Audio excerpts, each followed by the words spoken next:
बीच कुछ नतीजों का अनुमान आपके सामने रखते हैं और दिग्गज रिलायंस के नतीजे कल बाजार बंद होने के बाद आएंगे। क्या कुछ अनुमान लगाया जा रहा है इस बार रिलायंस से? हमारे सहयोगी सौमित सरकार हमें बताएंगे। तो सौमित, रिलायंस के नतीजे इस बार कैसे रह सकते हैं? क्या कुछ अनुमान बता रहे हैं?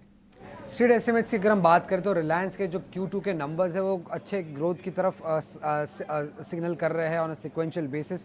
अगर हम देखें तो रेवेन्यू करीब 10% हायर हो सकती है, कंसोलिडेटेड एबिटा 6% से ग्रो कर सकती है और नेट प्रॉफिट जो है वो करीब 11% हायर आने की एक्सपेक्टेशंस है।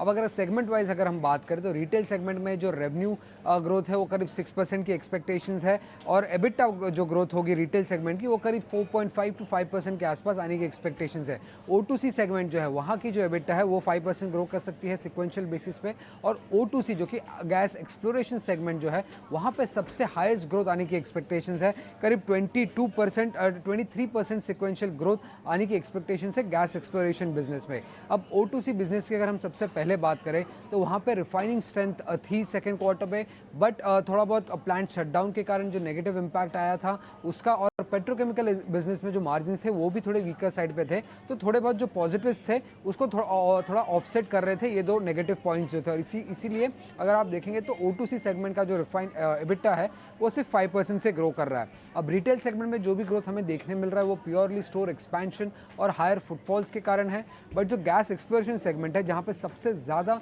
ग्रोथ देखने मिल रहा है करीब 23% का, वो इसी कारण है क्योंकि ऑन सिक्वेंशियल बेसिस अगर आप देखेंगे तो गैस प्रोडक्शन भी ज़्यादा था और गैस के रियलाइजेशन भी ज़्यादा थे सेकेंड क्वार्टर FY24 पे। तो कुल मिला के अगर हम देखें तो O2C सेगमेंट में और रिटेल सेगमेंट में थोड़ा muted types of growth expected है, बट गैस एक्सप्लोरेशन सेगमेंट में स्ट्रॉन्ग ग्रोथ एक्सपेक्टेड है on a sequential basis. Swamit, एक और सवाल, जियो को लेकर क्या उम्मीद बाजार लगाकर चल रहा है? और रिलायंस जियो की अगर हम बात करें तो वहाँ पे थोड़े बहुत muted set of numbers he expected है। रेवेन्यू सिर्फ 3% हायर होगी, एबिटा भी करीब 3 से 4% हायर आने की एक्सपेक्टेशंस है।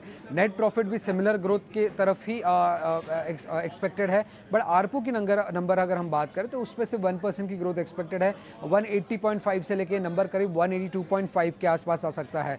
सब्सक्राइबर बेस की अगर हम बात करें तो वहाँ पर 6th consecutive quarter of subscriber growth देखने को मिल सकता है जियो और रिलायंस जियो में, और आरपू में जो भी ग्रोथ हमें देखने मिल रहा है 1% का ऑन अ सिक्वेंशियल बेसिस, ये प्योरली इसी कारण है क्योंकि जो सब्सक्राइबर मिक्स है वो इंप्रूव हो रहा है। ब्रॉडबैंड में ज़्यादा सब्सक्राइबर्स आ रहे हैं और हायर नंबर ऑफ डेज थे ऑन अ सिक्वेंशियल बेसिस, और इन तीनों कारणों की वजह से अगर हम देखें तो जो आरपू ग्रोथ है वो सिर्फ 1% का है। उसके अलावा किन चीज़ों में हमें ध्यान रखनी होगी रिलायंस इंडस्ट्रीज़ के अर्निंग्स में? सबसे पहले तो क्या आउटलुक है कंपनी की रिफाइनिंग और पेट्रोकेमिकल बिजनेस को लेके, जियो फाइनेंशियल सर्विसेज को लेके उनकी क्या कमेंट्री आ रही है, क्या फॉरवर्ड लुकिंग कमेंट्री है, उस पर ध्यान रखना होगा। और टेलीकॉम बिजनेस की अगर हम बात करें तो वहाँ पे आरपू ट्रैजेक्टरी कैसा है, कब टैरिफ हाइक लेने की उनकी एक्सपेक्टेशंस है, इस पर अगर कोई कमेंट्स आ रहे हैं तो उन पर ध्यान रखना होगा रिलायंस इंडस्ट्रीज़ के अर्निंग्स पे।